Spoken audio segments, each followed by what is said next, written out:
We have been net takers. Can I have your lease? Can I have a meeting? Can I get hired to work for you? Net, take, take, take. And if you can figure out a way to deliver value, then you will be different. This episode of Commercial Real Estate School is brought to you by dealsThe, a map-based CRM built specifically for commercial real estate. If you're tracking opportunities in Excel, notes, or random folders, dealsThe puts everything in one place. Your deals, your contacts, minders, pipeline, all visualized on a map so nothing slips through the cracks. If you want to check it out, go to deal-nav.com and use the code Kyle15 for 15% off. Again, that's deal-nav.com, code Kyle15. We have Ken Ashley. He is our guest today. 30 years helping companies turn real estate decisions into a competitive advantage. Quietly, maybe not so quietly, becoming one of the most influential figures in our industry.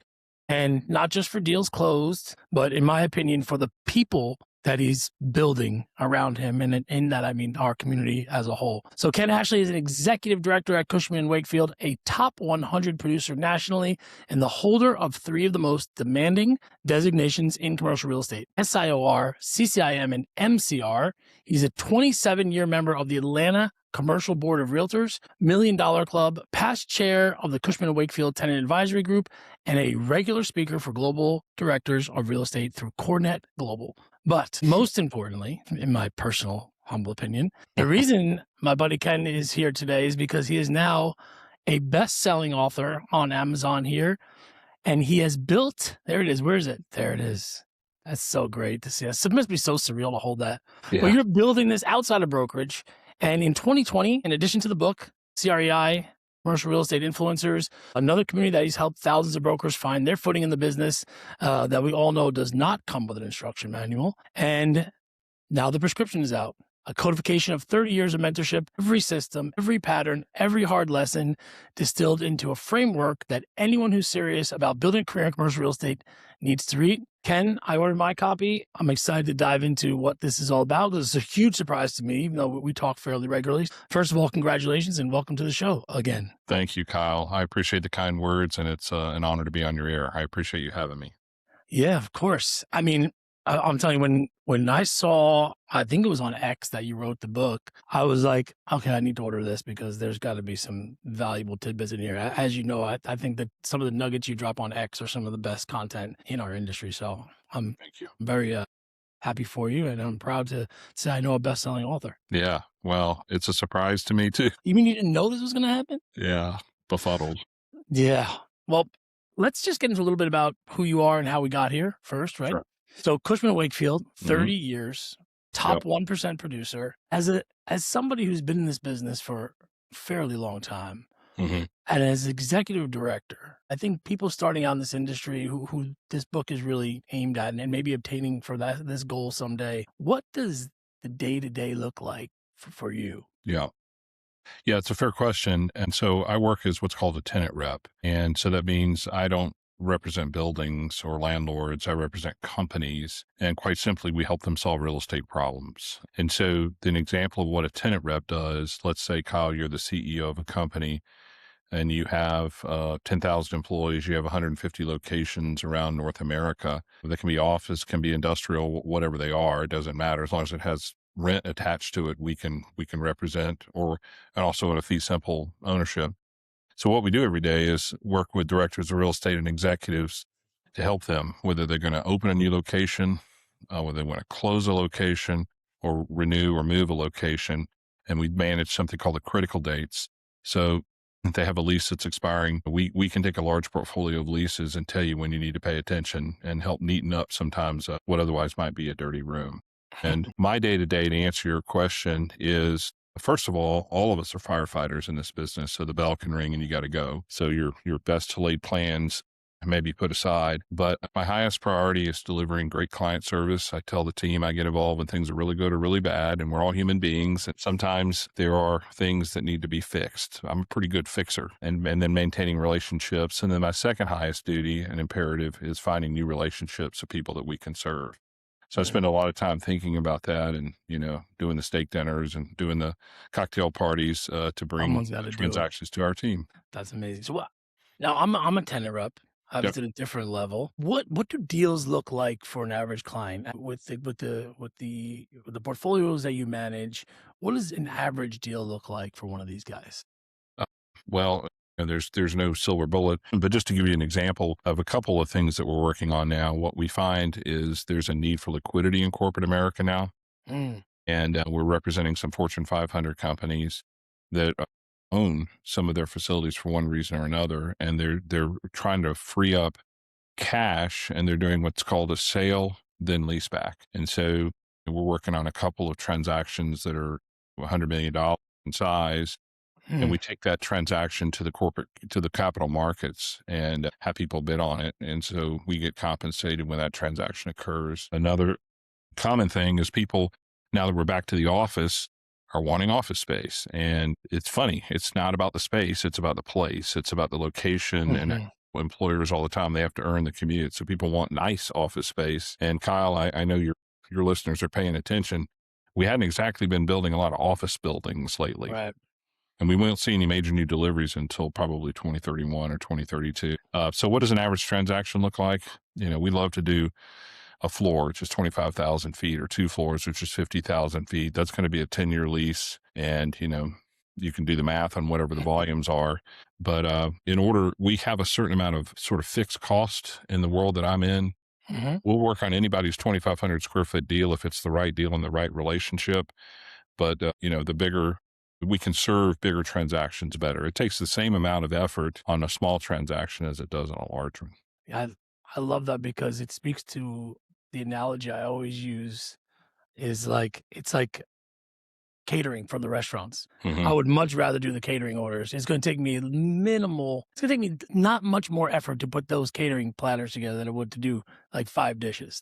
Hmm. That's how it connects in my very simple mind. But enough about that stuff. That's a whole other episode. We got to talk about the prescription. Out now. I mean, you literally wrote a 6 to 8 step action plan and the call me in 90 days. I'd love to know where this whole idea started. Yeah, sure. So it actually started some years ago before COVID, and that, someone helped me get in this business. I write about him. His name is Brad Smith. He's very, very successful. He was the first tenant rep I ever met. And he took the time to have breakfast with me, a gift that I'll be attempting to repay the rest of my career. And so this is part of that. And Mm, there's something called civic rent, the meaning to whom much is given, much is expected. So you and I both are very privileged to be in the professions that we're in and to be able to do the things that we do. So I meet with young people, and I would go through a diagnostic with them of their situation, because not everyone is exactly the same, of course. But then I would write out 6 to 8 things that they would needed to do, and almost as a joke, I started writing prescription at the top, dating it, and signing it at the bottom. And for some people who were go-getters, it worked. It provided them a real onboard and a path to get there. So I started thinking about trying to codify that and try to pay more civic rent to help more people, because I really believe, as you know, Kyle, from attending the CREi Summit, and the abundance mentality and trying to be helpful to others so much. We've had so much benefit in our lives. It's time for me to reach back down the ladder and be of help. that's great. I love that because I've said before that there's not a lot of hospitality in commercial real estate. And I think, like, for me, dealing with a lot of restaurants and food service businesses, there's an expectation of that sort of repayment of like hospitality on the Mhm. client broker relationship. So I love that you're doing that in the broker field because, quite frankly, you don't see a lot of that. At least what I've seen, there's not a lot of that because it's always the time. Like, how can I spend the time with this person when I'm working on that? But it's amazing that you found that time. So why now? What was the exact impetus of like finally going to get this done, right? Because that's what it always takes is like, what's that one thing that's going to push you to actually move? It's such a good question. If you talk to my wife, I've been talking about it for years, and she is wonderful, caring, and lovely. And, she finally said during COVID, why not now? And so COVID was so weird and bizarre. So I sat down and started putting it together, and spent Saturday mornings for the better part of 2 years writing. And so, just to unpack a little bit, the book is in 3 sections. The first section describes the industry from my chair. It is not everything to everyone. If you want to be a property manager, there's probably a better book for you to read. If you want to be a real estate investor, there are 100 books that you can read out there. Easily, yeah. But understanding the industry of the landlord side and the occupier, the tenant side from my chair. The second is really hard for folks. It's how to go from sitting on your couch watching Netflix to getting hired. So you have this great idea to get in commercial real estate. And what Brad did for me is he wrote down a list of 10, then eventually it became 13 firms that I talked to, and he put names there. Well, if you don't have a Brad, how do you do that? Yeah. So there's definitely a system of how to set the meeting, what to say in the meeting, how to prepare for the meeting, and what to do after the meeting and the follow-up strategy. Mistake a lot of young people make when they meet with you and me is they think that's all they need to do. Yeah. Well, we're busy people, got to follow up. The fortune is in the follow-up. Oh, yeah. And then the third section is, now that you're hired, what do you do from day one going forward to be successful? And listen, you would work as a young person with your senior broker to develop your plan, but there's some ideas of business plans that make sense to me, at least, and business development approaches. And to the best of my knowledge, no one has written about how to negotiate with your senior broker. What are splits? What are commissions? What do brokers actually make? There's some calculations in the book to explain how this business can work for you. Yeah, I mean, I would love that book to have been on my desk when I started, because I was Googling LOI and proposal. Yeah. Are they the same thing? I don't know. They seem like they're the same thing. Everyone's using them interchangeably. I guess they are. But this to me is like, and I haven't read it yet, but just in talking to you and reading the website and stuff, it's like almost like the intangibles, which I alluded to earlier, are the things you mentioned on X that are kind of like, they're not going to cross your desk. And they're things that are probably could maybe just go by the wayside, or you take like, I guess this is just the way it is. But what I'm hearing is you're saying like, no, there are ways to approach this, and maybe you should think about it and have your input in these conversations. Is that really what this is comprised of? Yeah, I think that's right, Kyle. And there is a process in there to help you evaluate your risk profile, see if this industry is right for you. And then if the industry is right for you, burn the ships and go get hired. The other thing, this is targeted towards first, third of their career knowledge workers and students. Right. And a lot of that demographic is extremely concerned about AI taking their jobs. Yeah. And I know we want to talk about that. Let me just say, when you're advising someone, for a couple of reasons, AI will help us. I don't think AI will replace us anytime soon. And here's why. You're that CEO, you have the 150 locations. This is an extremely complex process to go through. You have to be, in my job, part architect, part psychologist, part accountant, part contractor. There's a lot of various factors that go into advising someone on their portfolio. The second is, we're human beings. And in companies, if you think about it, in your hypothetical company, your biggest cost is probably labor. Your second biggest cost, commercial real estate. And there's an issue with people that run portfolios. If they make a wrong decision, it's a big, high profile mistake, and they can make a CLM. That's a career limiting move. We specialize in avoiding CLMs and helping people because we've taken the test thousands of times, figure out, what they should do, where they should go, how the decisioning that they should make. And then thirdly, just because of the size of the transaction, if you're looking at $100 million deal, I don't think Claude's going to tell you what to do. No, you're right. I mean, I was talking to my daughter the other day. She's a freshman in college, and she was saying that everybody in her school is concerned about, she goes to a private college here in Connecticut, and they're concerned about what they're going to school for. And will AI make that much of an impact for them? But I like that you're saying it won't take this career, because you're hearing everybody say like, it's not going to replace the career, to replace people who don't know how to use it, that type of stuff. But it sounds to me like you're showing them why. And that's what nobody ever follows up with, right? They just kind of end the conversation there. It seems like it's been unique. This industry has been uniquely resistant to technology. I would love to hear your case of how AI is not going to take the commercial real estate career just a little bit more, because I know it is a hot topic. Yeah. Well, I'm open to debate. If someone is listening to your podcast and they jump up and down and disagree with me, reach out, let's have the debate. I would enjoy that. Phone lines are open. But AI, yeah, right. But AI is good in highly structured, predictable environments. So if you're filling out forms, I think of AI in two buckets, at least in my professional capacity. One is replacing low payback activity. So writing the intro, writing the speech, writing the rules and regulations, writing the board agenda, certainly Excel, analytics, all that. Great. Good stuff.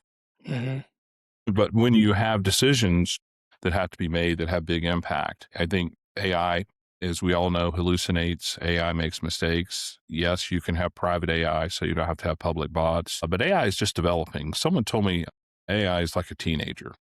or an intern. Mm. It's just learning. And when it makes mistakes, you're going to have to help it learn more. Yep. So we'll see what happens in 10 years. I would say the second observation I would have about AI and why my job is very safe is because I'm dealing with people in the last third of their career who are Mm. used to human interaction. Now we'll see in 10 or 15 years what happens. And I do think that there is the possibility that AI LLMs will help someone find 2,500 feet if you're Right. an entrepreneur. And I'm okay with that, actually. So if the All yours. Yeah. Right. if the Waffle House of real estate needs some help, go ahead, use AI. Yeah. I agree with that for sure. Now, back to what you talked about before, because I'm such a big believer in the follow up. Hmm. These handwritten personal prescriptions that you wrote. Yeah, You said basically call me back in 90 days. right, A lot of folks didn't do that. right. What percentage would you say didn't? And what about the ones that did? Like, Yeah. I wonder if that, it's like follow the two stories. But do you have any way to kind of quantify what happened there with those folks? I would say it's less than 5% of people follow up Wow. once. And Wow. I'll tell you, I appreciate the question. There are a few things you should do in follow up. Number one, I keep thank you notes in my car. And when I leave a cocktail party or an event or even a dinner, even if I bought the dinner, I'll send them a thank you note that I write right there sitting in my car, and I don't address it till the next day or have someone do it. Hmm. But there's no excuse. And I walk in the next day with the thank you notes and we're good to go. The Yeah. second, if you're in an interview phase, is you're trying to find something that you have in common with the decision maker, the person that's going to hire you. Some of that can be through social media, Facebook or whatever your choice of social media, Instagram is. Some of it can be through conversation. Maybe you went to the same school. Maybe you both like to Mhm. sail. Maybe you both like pickleball. Maybe you both like SEC football. It doesn't matter. You're looking for that intersection. And what you're going to do with that is about 2 weeks out after you've had a meeting, pull the article, and you can use REN, REN, right? It's a great app to be able to find stuff on people, Mhm. and pull an article out of Sailing Magazine and send it to them and say, hey, Kyle, I read this article this past week and I thought about you. Hope you're well. Mhm. Now, importantly, you didn't ask them for anything, and you will stand out because you didn't ask the decision maker who gets asked for things all day long, anything. You didn't ask them to think except about something they love. And then another week later, you're going to send them a note that says, hey, this is called the ask for advice approach. Hey, Kyle, I've been thinking about our time together. I've had some progress on my mission, on my business plan. I met with a few other folks. Could we have a coffee and let me get your advice on something? Love that. You didn't ask them for the job. You didn't Yeah. ask them for the coffee. In fact, you showed them great respect by saying, I trust you. Will you advise me? Mhm. And if you keep up with that pace, you're going to get meetings and Oh, people, you will so differentiate yourself that you're going to get hired. I can imagine that is, just thinking in my head now, when I started this industry, I was older, but even if I did that when I was trying to interview, I would have to imagine word would spread like wildfire, like, hey, this guy just sent me a thank you note. And I have to imagine nobody that I know has ever done something like that. And in this world of the digital communication, that Mhm. handwritten letter and that request for that face to face is refreshing. And if you're thinking about commercial real estate or you're a young person in commercial real estate, now is such an opportune time that you can get hired in this business if you are okay with the risk, which we Hmm. can talk about if you want. If you're okay with the unstructured lifestyle that we live, for example, I know I wake up unemployed every morning. I hadn't had I a love that. salary at 30 years, but now we're arguably at the bottom of the cycle coming out. Now is the time to get involved. A lot of people just disappeared during COVID. People are retiring from the industry. Hmm. The water's warm. Yeah. Yeah. Yeah. And do you think like this approach, the effort that it takes, the relationships and executing Mhm. on that in 2026, do you think this is harder now or easier than it was when you started? It's a very insightful question. I think it's easier now because when I started, we didn't have communications tools, i.e., we didn't have cell phones, we didn't have map software. I did dot maps. So we have such a tech stack today to be able to help us. Mm, We can find you and I can find almost anybody in America's cell phone number and private email in a matter of 10 seconds. yeah. I can know a lot about a lot Mm, through the tech stack that we have. And mm. The other thing I would observe is because, as you reference, a lot of our communication is digital. If you are the kind of person that can go to a cocktail party and feel charged up, having nothing to do with the alcohol, but with the human interaction, if you were popular at school, I don't mean popular in the sense that that's a requirement, but if you have or you can develop a personality that people like and trust, there is a huge opportunity. I always say, what do you call the person that graduates last in medical school? Doctor. Yeah. And the reason that's relevant is you're looking for the person you want to demonstrate to your prospect that you graduated, in the top 10% of medical school. So how do you build trust in someone? There's a lot of ways to do that, but if you can light up a room and you feel good in that environment, or if you can through practice, you can get there, then this is a great industry for you. Your cocktail notes tweets are some of my favorite because I don't think most people think of them that way, right? And I think that's a great insight. And again, I think a whole other podcast or a great chapter to read in the book, I'm sure, about that. You talked about risk before. Yep. And my daughter, thinking about her career, what she's going to get involved with. Where do you see, how should these 22-year-olds, these right out of college, how should they be thinking of this industry? I mean, their friend's getting a job over at who knows what for 150 grand a year, benefits, paid vacations. How should they? It's a tough leap to make. Say, hey, look, there's no salary, but there's a lot of opportunity because of X, Y, and Z. How should they be thinking about this business right now and the opportunity that is there for them? Well, first of all, younger you are, the less risky it is, because it's very likely that you may live at home. You may have that fortune. You may have gone through college. I hope you don't have college debt. If you do, we'll deal with that. You're likely not married. You likely don't have children. You likely don't have a lot of commitments. You hadn't bought a boat, second house, credit card debt, all of those things. So theoretically, the lifeline is there for you to get started and to give it 2 to 3 years, which is what it takes to really know if the business works. I also tell people that when you start, commercial real estate is like a circus. Just get under the tent. It doesn't matter if you start in research. It doesn't matter if you start as an analyst. It doesn't matter if you start at office, industrial. People spend a lot of energy worried about that stuff. You can change. And once you get into a shop and you can take everybody to lunch and get into the club, the world is your oyster. You can make decisions based once you get inside the circus. I think the idea of what others are doing is just a basic human thing. We all compare ourselves to others, but there are trade-offs. Number one, let's say you go into private equity and you're working the 120 hours a week or whatever the crazy hours they work. Yeah, if you make it to the top, you can make the millions towards the end of your career. A lot of folks don't make it. They burn out. The second biggest thing is the ability to control your time. Now, I'm not suggesting as a young broker that you're going to have total control over what you do during the week, but as a senior broker, that's the case. And there are a lot of studies to show that people that can control their time live happier, healthier lives. So there's some benefits, but let's be clear. The risks are there. And we talk about the cost per desk that a broker has to pay. And so the broker, I talk about this in the book about why it's so hard to get hired in a position with no salary. It's because the desk cost, as they call it, can be hundreds of thousands of dollars a year. What does that comprise? Well, office, staff to support you, the tech stack that we talked about, insurance, all of that goes into figuring out what the cost is. You'll know pretty quickly within the first year or so if you're beating your head against the wall and not going to be successful, then you can pivot. Yeah.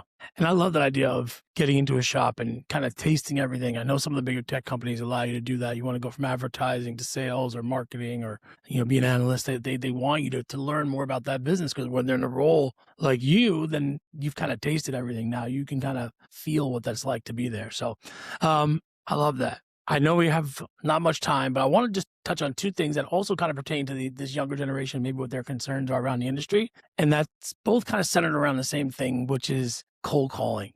Yeah.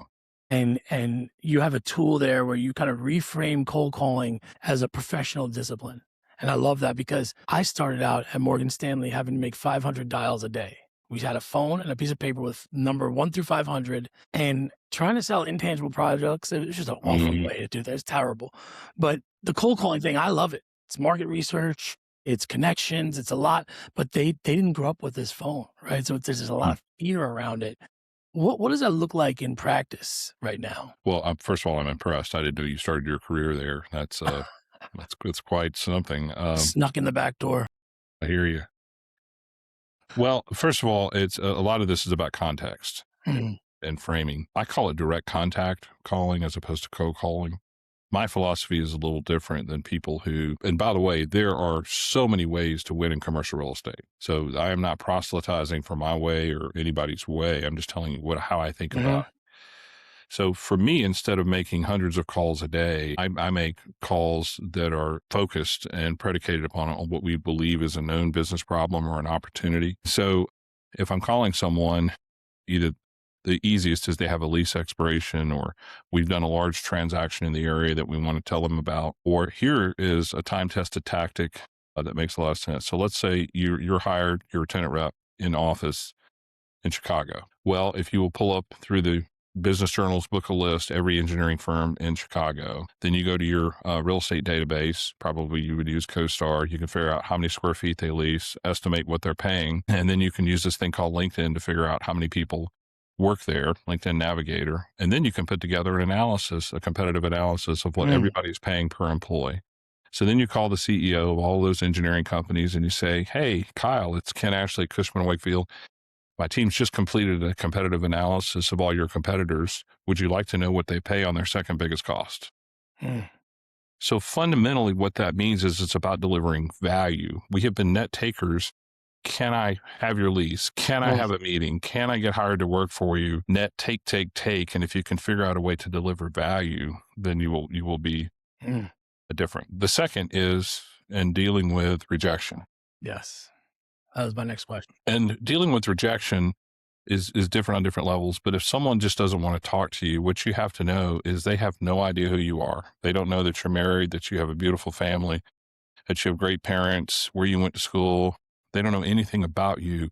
They're not rejecting you. They're rejecting the idea. And many times they just don't have time. And if you think about it, I mean, I'm sure you get calls. How many suits call guys can call me? You know, I mean, I'm okay, thanks. So it's in contextualizing the rejection. Now, if you've chased a big deal and you get beat, which does Mm, happen, for me, I have developed a process. I give myself 24 hours to react.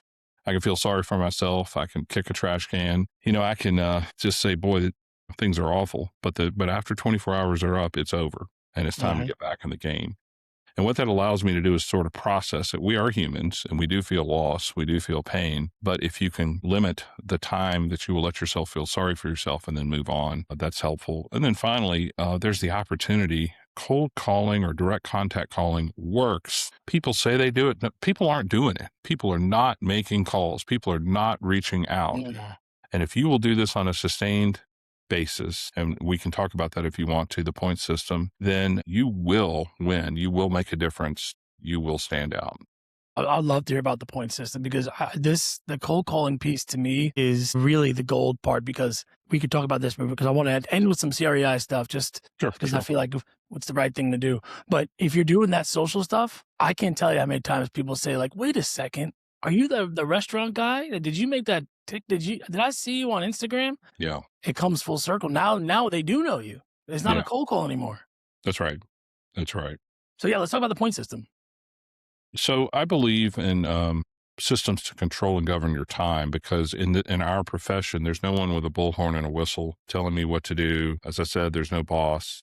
My boss is me. I look in the mirror every morning and I'm a tough boss because I expect a lot out of me, but it's me. So, you know, when you take your kids bowling and they have those gutter guards, the point system is a gutter guard for your time. And let me tell you how it can work. So again, any system you want, this is just an idea. Take a week and let's say our goal is to earn 100 points. Mhm, Well, 1 point is a direct contact call, just dialing. One can be maybe you give yourself 5 points for a custom crafted email to someone.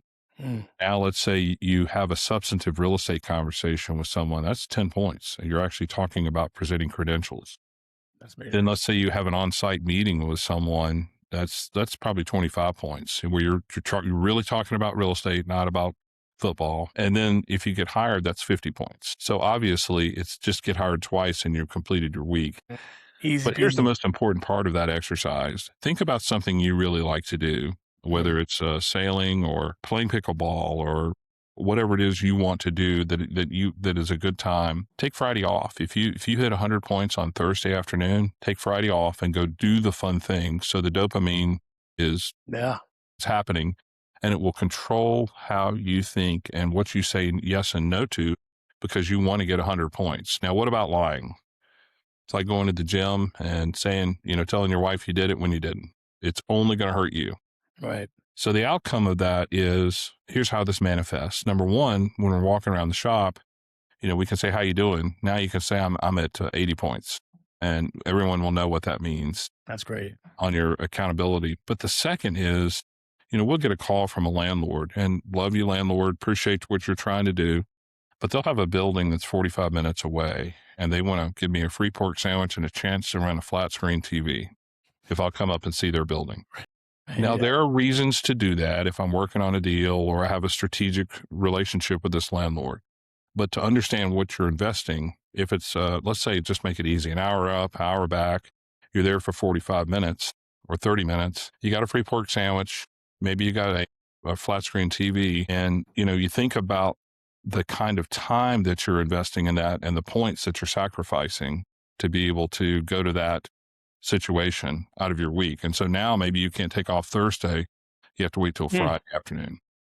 That's amazing. Yeah. I mean, I love the point system. It's gamifying, right? It's like what everyone talks about, gamifying the process. And that's one I'm gonna have to probably put in place for myself based on the way things are going this year. Oh, let's end with CREi Summit. I mean, if you guys don't know what that is, check out the website. We don't have to get too much into it. You give it a quick rundown, but this is coming up on year 6. This is the 6th one or 5th one? Yep. Wow.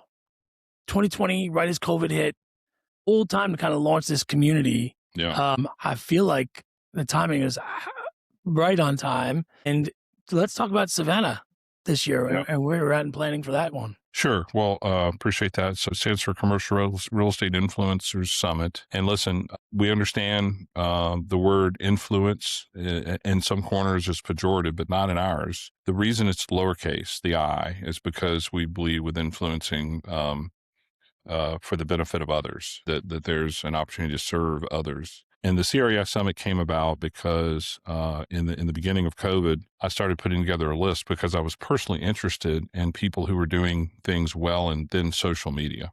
That's how I first stumbled across you and the amazing things, Kyle, that you do in all of your channels, including this podcast. And we started with a Twitter list, X, and it was a lot harder than I thought to put it together. Anyway, we published the list, and the community kind of scratched its head saying, what's up with this? Well, in October of that year, Corey Davidson tweeted on a Thursday night, I'll never forget it, it would be fun if we could get together. And he later said he meant to drink beer, and I guess I heard it differently. So I hired a laid off event planner and thought it would be cool to get together in Lake Tahoe. So I put up a lot of my own money. We had forest fires going in Tahoe then. We had COVID. Snow. We had all kinds of issues. And to my great satisfaction, 106 people showed up. And the faith and the trust that they put in me and now our community is something I'm so grateful for. So this year, what we're focused on is digital tools that drive business development. And digital tools, yes, include social media. They include email, because every executive reads email all day long. So how to have better email systems, podcasting, and then the aforementioned AI, how to use it. How do you get in an AI search? If I go to AI and I ask, who is the best tenant rep for restaurant brokerage in New York City, how do you get your name, Kyle, to be number one? Yeah. So what's great about this is some of the best people in the world, including you, Kyle, will be there in the same room. Iron sharpens iron, and you will get better just by being there. And everyone gets a workbook, and it's designed for you to create your custom plan to drive business development using digital tools. On Monday morning, you can hit the ground running. Yeah. And I'll tell you, even in creating content myself and living in this space, basically since I started in this business, that timing of that show and being in the room with everybody who you see on these platforms, sometimes I'm just like, what am I even doing? Right? Because I'm talking in front of this microphone. I don't know who's going to see it. Some people comment, most people don't. But then you're in a room with other people, you're like, okay, yeah, I am on the right path. And I think it's that dedicated time to talk about all these things that we don't necessarily have time to talk about amongst each other in the course of our regular if it's not at that event. So it is hands down my favorite real estate conference, and it's always the best time. And it's Thank access to one another. We're in rooms multiple days, 2 days, where you're talking to the Bob Knackles and the Ken Ashleys and everybody else who are offering their insight and advice every which way you turn. It's an absolute no brainer to me for anybody to go to this, and it's just astonishing to see where it's come, where it is now from where it's been. Yeah. Well, I appreciate your support. You've been there since the beginning, Kyle, and I want to reassure your listeners on something. This is an attempt to give back to the industry. We lowered the ticket price 33% to $999, and you get all of these meals and everything included. And if you know anything about the events business, that's a screaming bargain. We pay for the rest with sponsorship. Mm-hmm. So nobody's selling a course. Nobody's trying to make money here. It'd be good to break even. But this is a passion project for me to bring this community together. And then the last thing is it's working because we have 34 volunteers who are leaning into this project for you, dear listener, to make you better. So we got a lot of folks that are very passionate about it, and I'm super proud of where we are. Yeah, and I will say this: if you're new to the business, or if you've been in the business for 50 years, the playing field is leveled there. So don't feel intimidated or feel like this may not be something that's for you. I think we can all agree that social media is probably going to be here to stay in one form or the other. And I really think about those younger generations who, and maybe we can end on this if it's all right with you. Yeah, sure. The CREi stuff, the AI stuff, all is going to be coming to a head at this conference, but maybe they're going to be going to bed tonight. They just interviewed at Cushman and Wakefield or JLL, some big shop, and they're like, man, I don't know if this is the right thing for me. And they're laying, they can't go to sleep. What's one thing you would tell them before they went to bed tonight? Yeah. So if you're in the process and you're considering commercial real estate and you're not sure, you know, I'm not aware of another industry where you can get such a, once you get past that 3-year mark, such a great return on your time. I'm not aware of another industry where the attaboy feels so good when you deliver for someone and you can see the passion in their eyes that they're driving their business because of the decisions you help them make. I'm not aware of another industry where there's such a bond in our team, people that work together, that we're in the trenches every day. And I'm also not aware of another industry where there's no limit on your compensation. I mean, you can literally make movie star money once you get rolling in this business. And there's an opportunity for you in the first third of your career to hit a lick and to be successful, and to invest properly, and then to start spinning the flywheel. The flywheel is so hard to get started when you get going, but once it starts spinning, then you have financial success. All options are open, but you have to burn the ships and take the risk now, or you'll never have an opportunity in your lifetime again, because what I talked about earlier, cost will start to creep up. And when you're at a certain age with 3 kids in private school, that doggone. Yeah, man, that's my own solo podcast. So maybe I need to be on somebody else's podcast to talk me through that part. But yeah, I mean, guys, this is the advice you're not going to get. Right. So get the book. It's out now on Amazon, right? Shipping now on Amazon. And the workbook is coming. Is that what I understand? Yeah, there's a thank you. The workbook will be, I approved it this morning. So give us about 3 days for it to load up. Very cool. And there's a powerful combination with the workbook and the book together, because you can develop your custom plan to attack and to get hired. I love it. I love structure and I love process. I'm so proud of you for putting this together. Monumental task. I don't even know how you found time to do it, but amazing accomplishment. And I'm looking forward to getting my hands on a copy. Thank you, Kyle. It's good to be with you today, my friend. Absolutely, Ken. I'll talk to you soon, and I will see you in Savannah. Yes, sir. All right.